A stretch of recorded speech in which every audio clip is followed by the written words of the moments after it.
Hello everybody! I told y'all we would be back, and we are back already to talk about Lady and the Tramp. Wow, this is something else.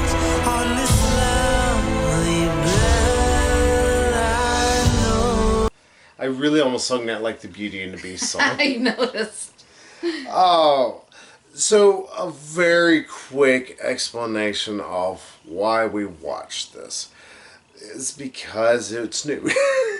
More importantly, it's because we need to figure out, is Disney fare going to be Disney Plus fare going to be very much like Netflix's fare? Some of Netflix movies can be fantastic. The Dirt was awesome. I loved the shit out of that. Mm-hmm. And some of them can be fucking horrible. Triple Frontier comes to mind. Tall Girl, Cloverfield Paradox. There's a lot more bad movies on Netflix than seems good sometimes. But also, the beautiful Megan here, she was a fan of the original. Mind you, when I saw the original, I think I was like 6, and I don't remember them all that much. I remember the end, sort of, and that's kind of it. So, because of that, we're going to let Megan give her opinions early on, and then I will interject with my own random stupid thoughts that always pervade my brain. So, what did you think of Lady and the Tramp, the live-action remake? Eh. Get this hard, yeah. Well, I wouldn't say I was a fan of the original. Like, it wasn't my absolute favorite Disney movie, but I did like it, and I liked it enough to now own it on Blu-ray. But as far as a remake, there is no reason this need to be made. Except to change the whole We Are Siamese number, not be so racist. Yeah. And to change some of the racist portrayals they have in the original, where Lady is locked up in the pound. Yeah. Like, we have a Chihuahua speaking with a Mexican accent. You have it's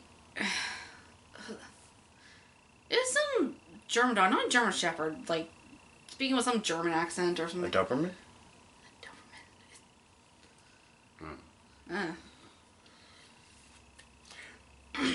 So I'm going to throw this out there. Again, somebody who has never seen the original. This movie was bad. It wasn't good.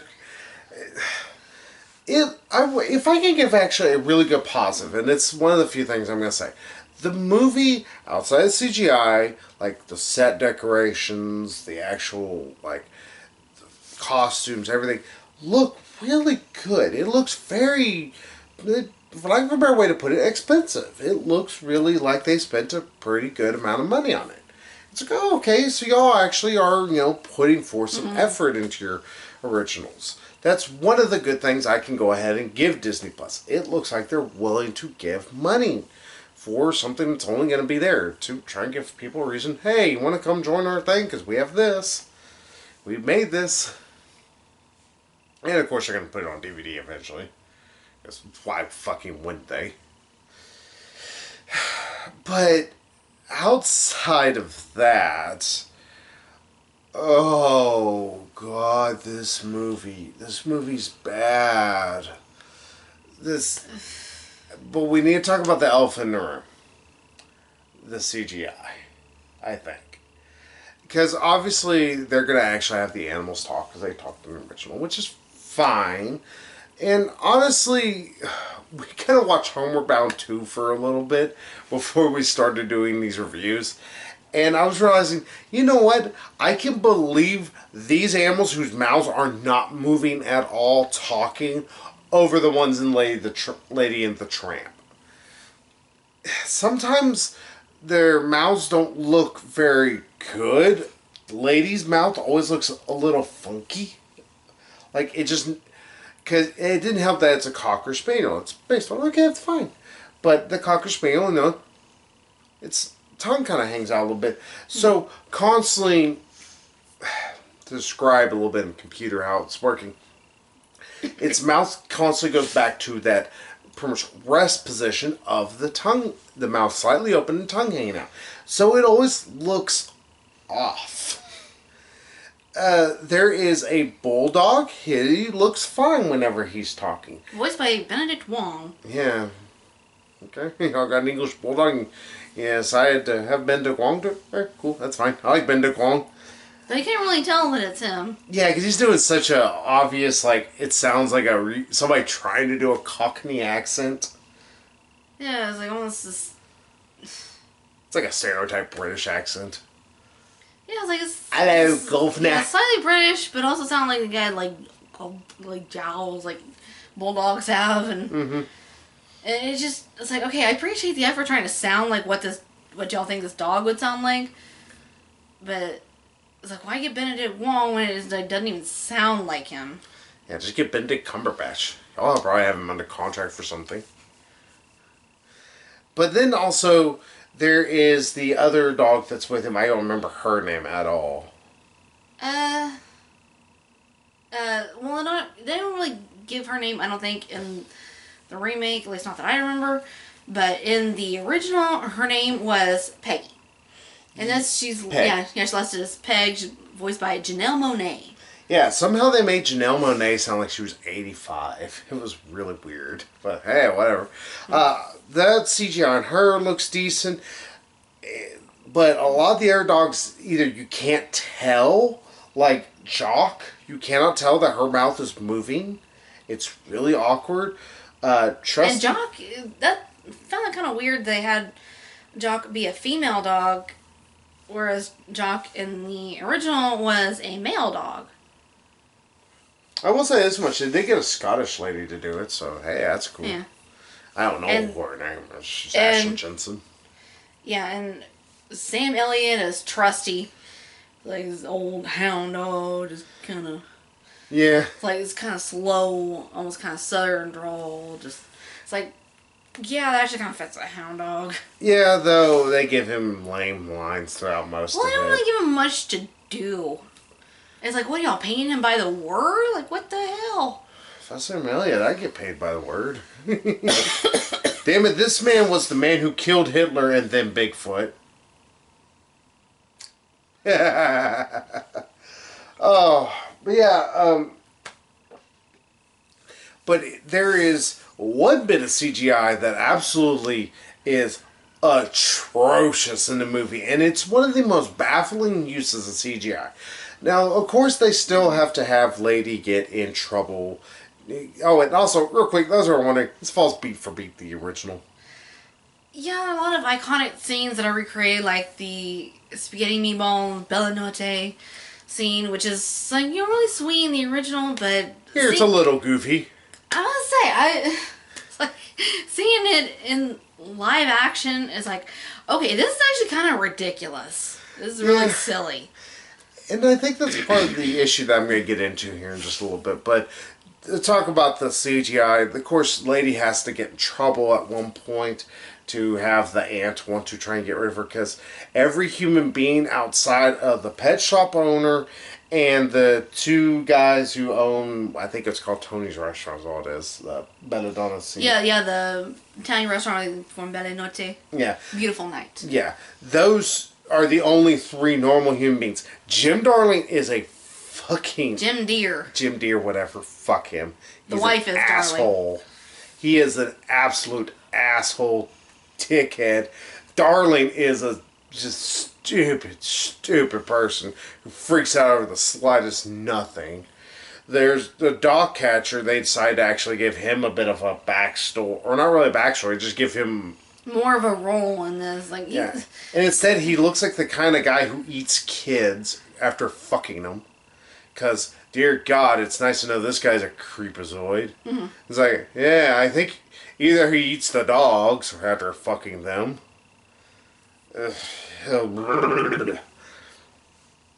Oh, who else is there? Of course, there's the aunt. She's just a bitch because she's a bitch. Well, I mean, she was this haughty little bitch in the original. But that's so she had more of a presence in the original than she does here in the remake. But that's the issue, is like, why stick to making these characters so terrible whenever you're not? Why remake it at that point? If these characters, you're not going to improve them. In fact, some of them you degrade them. Yeah, there are a number of scenes, like I said, that are recreated, or it's like, okay, this. It's like maybe not the exact sequence, but this kind of scene was in the original. But also stuff is added in, and stuff is taken out, stuff is expanded upon in certain areas. It's like, it just does not really add to it at all. And then, like I was saying, not trying to step on you, but about the Siamese cats thing. They don't have them as Siamese cats, which is Yeah, they're just weird. like regular cats. And They're completely CGI. and they're barely in the movie. Oh, worse yet. Not only are they CGI, they're bad CGI. Like, it's obvious they did not use real cats for any of it, because they are very fake looking.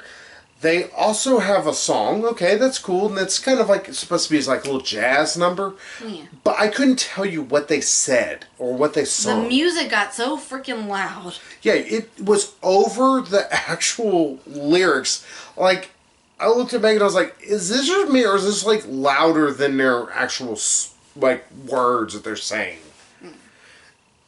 I mean, the only time, and it seemed to be that constant, like sometimes the music would just get overbearingly Even loud. when I was singing, like just in the middle of a, like during a chase sequence or something. Yeah, just, It's like, just like swelling and just, it's like, okay, I get it. It's supposed to be dramatic, but can we turn it down just a little bit?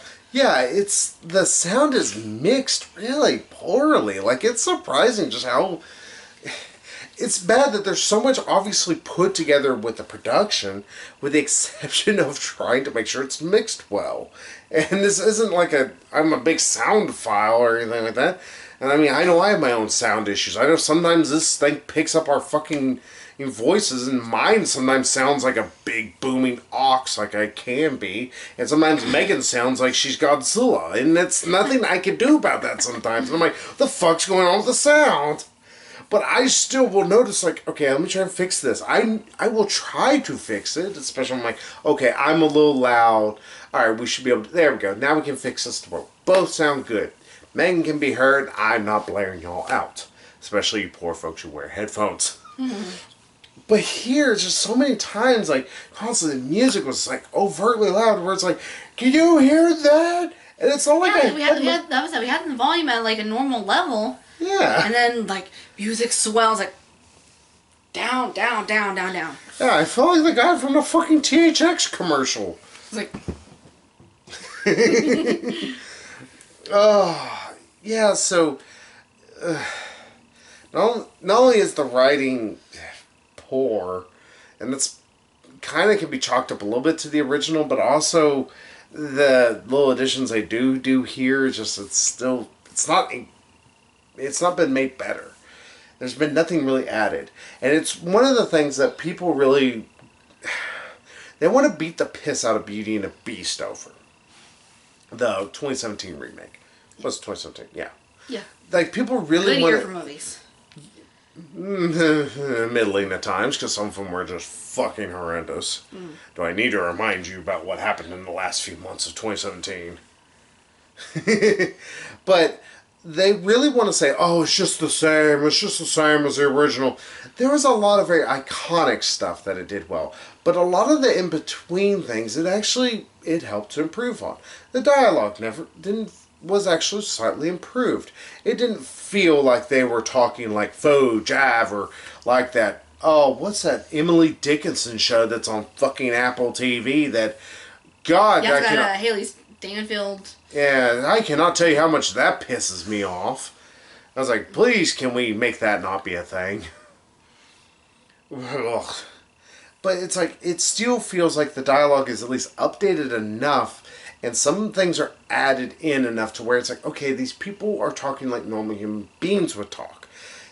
And sure, these are dogs still, but because how they interact with each other has to be a little bit downplayed at times. you end up with just weird shit. Thanks to the fact it is live action. There is really dogs on screen. There's really people. And it's one of the bad things. Like, this movie kind of does have to be, or can be live action, but it loses a lot. Yeah, it loses a lot of the charm. Like, again, the Belly Note scene, it just seems really silly. Well, because you think, it's like, okay, so somebody purposely is giving a dog a plate of spaghetti. And, like, catering sounds like, oh, here's our best table. And It does help it's F. Murray Abraham, though. So it's like, alright, F. Murray Abraham's probably so high off his mind right now, he doesn't know where he is. Love the man. yeah, just overall the scene plays out, like, really silly. It's like, okay, maybe this is better left as a cartoon. I mean, yeah, you can't really do a Lady and Tramp remake without including that iconic scene, but so it just goes to show, like, Maybe no. It doesn't need to be. And that's the thing. I think that far too many Disney executives need to have said to them, it's like, alright, yes, we have a lot of iconic, very famous cartoons, but there's some that don't need to be remade. Yeah, I think the justification for some of these movies is to kind of fix some of the more racist elements. Like, I think it's one reason why Dumbo was remade. So Dumbo at least added a whole bunch of stuff to it. It at least added a lot more of a human element. Gave us something to care Yeah, and about. somehow managed to incorporate the pink elephant scene into, like, such a way that's actually, one, really beautiful, and two, actually kind of fit within the story. Yeah, because like a lot of people kind of shit on the pink elephant scene. I actually really loved it. One, because I love the fact that they still kept in some of the background instrumentals. Like, all right, that's really well done. But also, let's just admit, I love the pink elephant scene from the original. It's a big lip alligator moment. It is. Yes, certain parts would scare the shit out of me when I was a kid. Yeah, well, it's one of those moments that it just kind of takes you kind of out of the movie because we need to do a song at this moment. Instead, in a remake, it actually is just another addition to the film. So you don't stop the plot so we can do a fucking song. It's one of the things that many people don't get with musicals. Like, I mean, when, like, the movie framework of, taking place in a circus, yeah, you actually can get away with, like, this, pretty, like, bubble and light show and everything, and it's like, it's all part of the show. It's, it's entertainment for the masses. mm-hmm. It's like, it works. It is actually realistic. Yeah, well, as realistic as, Tim Burton can be. But, And a movie about a flying elephant. yeah, and I think that's one of the issues that, and also I will say one thing that the Disney executives are looking at by remaking these, or saying it's like, oh, let's remake these classic films. They're seeing dollar signs. Look at fucking Lion King. Yeah, that was just a cash grab. Yeah, and unfortunately y'all fell for it for some reason. We warned y'all! But yeah, here, it's obvious that it's trying to be something to pull people in to see Disney Plus. They're trying to be like, hey, here's a reason why you should buy Disney Plus. I don't think it's a really good reason is the biggest problem. In fact, it's a really terrible reason to get Disney Plus just for Lady and the Tramp remake. And it's kind of bad to say that, because I like the idea I mean, there's behind so it. many more other reasons to get Disney Plus. Mm-hmm. Not that we're getting paid by Disney or anything, but Wink, wink, Disney, I'll take the money. I was like, I'll say so far, like, I'm happy with getting Disney Plus. Yeah, I haven't really had as many issues as it should have. That's because, Disney probably screamed at Amazon, told them, like, hey, fix your fucking servers, dickheads. Thank you for that, actually, Disney. That was really set cool. a record on its first day of launch and, like, broke the internet. Oh, it didn't just break the internet. Like I said, it broke AWS, Amazon Web Services. That ticket was hilarious to read through. Them just totally not knowing what's happening until somebody finally put together and did some math. It's like, well, that's what y'all get for paying for Amazon, because Amazon's cheap as shit. And they don't put any forethought into anything. But besides ragging on a shitty company, Amazon, not Disney. Yeah, Disney's fine. Just, I think Disney needs to start looking back at their back catalog of different movies that they're wanting to make into live action and figure out, okay, what exactly is this going to gain for number one, which is always a big... Yeah, it's like, what can you bring to the table in remaking it into live action? Yeah. And then... Because at least with Sleeping Beauty, they made Maleficent, you know, pretty much telling it from the villain's point of view. It's like, okay, that's something different. That's something new. Hell, they could do that with Snow White and the Seven Dwarfs. They could do that with having it being from the Evil Queen. Though, technically, y'all have already been beat by Snow White and Huntsman. Sorry, I know some people, oh, the movie's so terrible. I actually really like Snow White and Huntsman. I thought it was a hell of a lot of fun. That second movie can go fuck itself. That movie was fucking horrible. But they need to realize, like, okay, what are we going to gain from this? Of course, what profit can we really make from it? And two, are we doing enough that justifies it? Because that's one of the issues that I think that constantly plagued Aladdin. And that's the one thing that, also for lack of a better way, plagues Lady and the Tramp. Sure, they add some here, but it's either so minute or it's so minor that it just doesn't give a reason for existence. Or it just kind of... well, like in the case of the Aladdin remake, you know, I love that they try to give Jasmine some of her own agency and, you know, focus a little bit more on her, but at the same time, they kind of neglect Aladdin. Yeah. Doesn't help the guy who plays Aladdin is just kind of... I mean, he's kind of cute and charming, but it's like he doesn't really have a presence. He's not very charismatic. Yes, he doesn't really have much presence to be able to pretty much carry the film. Yeah, a lot of it has to be on Will Smith. Yeah, Will Smith and what is her name who plays Jasmine? Naomi Scott. Yeah, Naomi Scott. I was like, I only remember that because same name as my stepmother. Yeah. But yeah, it's Lady and the Tramp fucking sucks. This remake is bad, y'all. Yeah, y'all can skip it. It's like I'm harping on the fact that CGI is fucking terrible. The storyline, if you're wondering, is it going to change a thing? It does not change really enough that it, like, at best it's minor plot points, but the overarching story is still exactly the same. If I can even give the not good Jungle Book remake something, at least it tried to change some of the major plot points. Some. Then there's Lion King, where Jon Favreau said, I just want a paycheck. And so did everybody else, apparently, especially Beyonce. Yeah, it's like beat for beat, note for note. Except for Be Prepared, one of the most iconic scenes from that movie, from the original. Hell, one of the most iconic villain songs. Yes. Like, everybody loves Be Prepared. If you don't, you are not a human, so get off this planet, alien. So if you know Disney villain songs, you know and love that song. It may not be your number one favorite villain song, but it's at least, it's up there. Mm-hmm. But this... And it's like just kind of limp dick, just...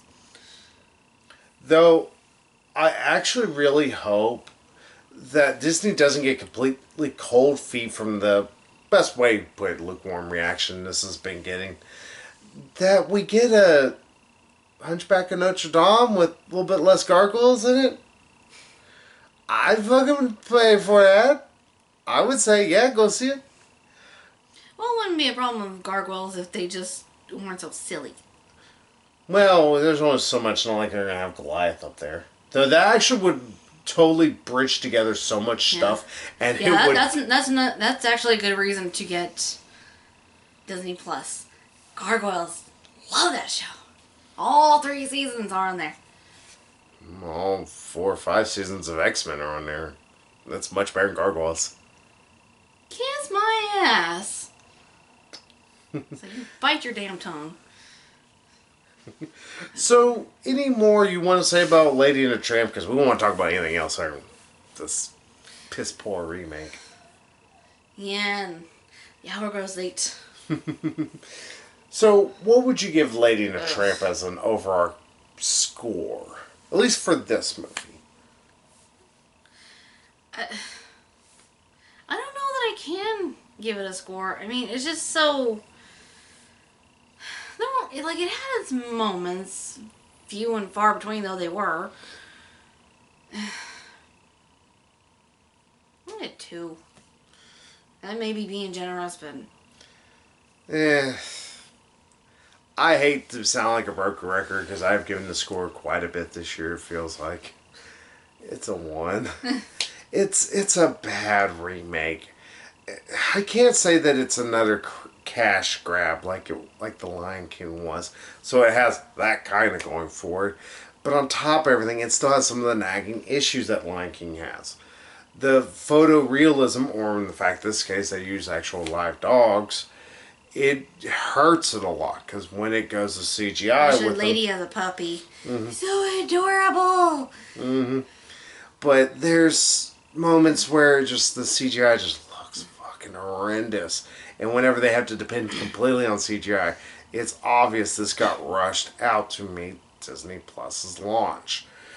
And on top of everything, the music is overbearingly loud at times, where it muffles dialogue, muffles songs.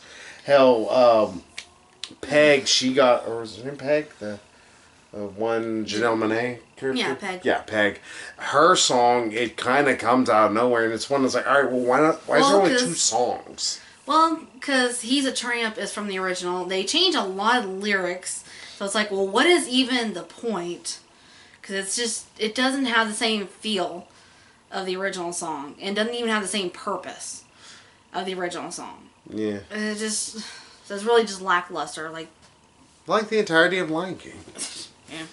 Yeah. So, yeah, you're not going to enjoy this. If you really like the original, this is not going to be for you. You're not going to gain anything by watching it.